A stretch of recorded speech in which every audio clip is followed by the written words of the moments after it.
สบายดีทุกคนเพื่อนเฟซทุกคน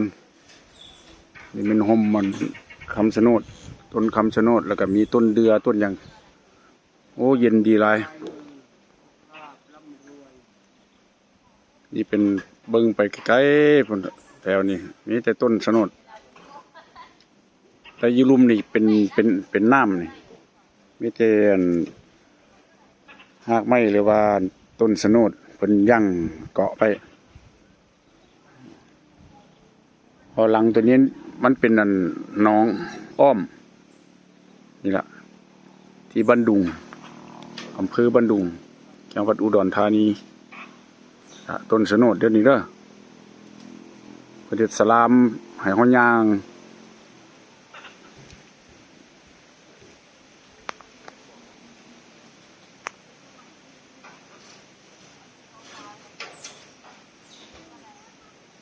นี่แหละสลามเป็นดุงเป็นสวยงามโอ้คนสงบหลายอยู่นี่ข้างล่างเลขอะไรล่ะชะโนดประเดี๋ยวก็สิทายไปเอาเลขเอาตัวอะไรนัมเบอร์อะไรให้แม่ถูกนะ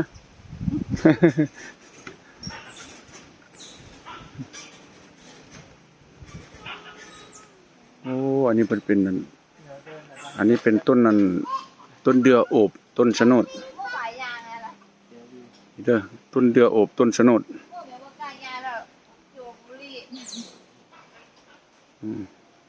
มันอุ้มเอาต้นชะโนดไว้เลยนี่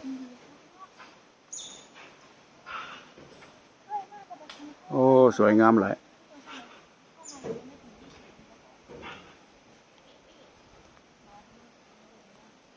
ชะโนดเห็นบ่วันนี้ก็จะถ่ายต่อเนาะย่างต่อเดี๋ยวนี้เพิ่นเฮ็ดสะพานนิดขวายเฮา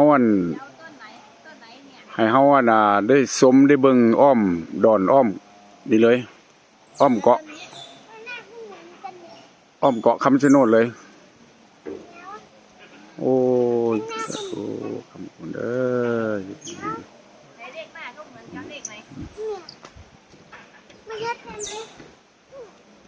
เย็นดีหลายวันนี้เขาจะไปทายอ้อมแต่บางเทื่อก็ได้หมดเพราะว่ามันหม้อไฟแบตเตอรี่อันนี้เป็นต้นคำชะโนดน้อยอันนี้นะกำลังเกิดอันนี้เป็นดง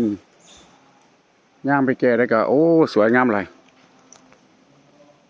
เด้อเบิ่งน้ำกันพ่อแม่พี่น้องเพื่อนทุกคนวันนี้เราจะไปทางนี้ไปแถวน้ำบ่อน้ำศักดิ์สิทธิ์แล้วเนาะวันนี้เนาะ